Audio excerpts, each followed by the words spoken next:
पूर्वी आता विराटच्या एक थोडक्यात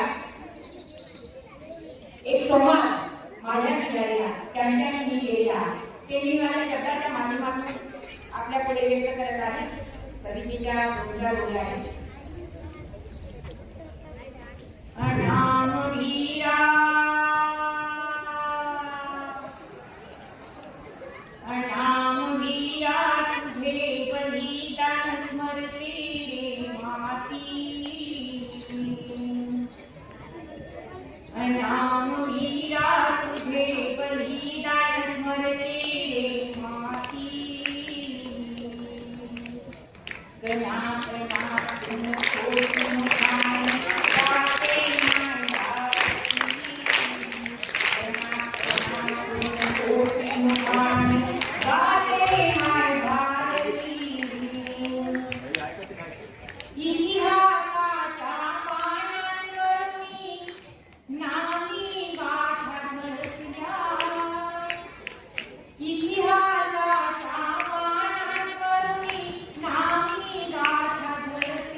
मराठीच्या विद्यार्थ्यांना माहिती दुर्गाच्या बहुत ही अनुकंपनीय कार्य किए।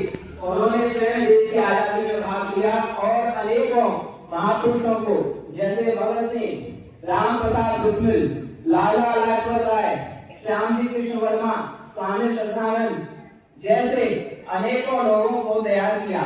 कहते हैं आजादी के अंदर सबसे बड़ा योगदान 80% जो क्रांतिकारी शहीद हुए थे वो महर्षि देव दयानंद जी के विचारों से प्रेरित थे। इसलिए हमको भी महर्षि देव दयानंद जी जैसा बनना है, उनके जैसा ओजस्वी, उनके जैसा तेजस्वी और संस्कृत का विद्वान आपको बनना है। देश धर्म संस्कृति की रक्षा करनी है। पहले के जमाने में बच्चों आपको बताएं कि स्त्री शिक्षा का अधिकार नहीं था, बेटियों को पढ़ने नहीं दिया जाता था, तो बेटियों को ये पढ़ने की जो व्यवस्था लागू करवाई है ये भी महर्षि स्वामी दयानंद जी की ही देन है।